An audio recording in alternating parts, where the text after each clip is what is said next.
Telah terjadi kecelakaan tunggal yang melibatkan satu unit truk kontainer di Jalan Demang Lebar Daun.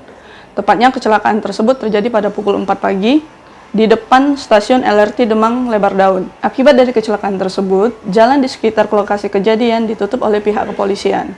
Hal tersebut mengakibatkan kemacetan panjang di Jalan Demang Lebar Daun.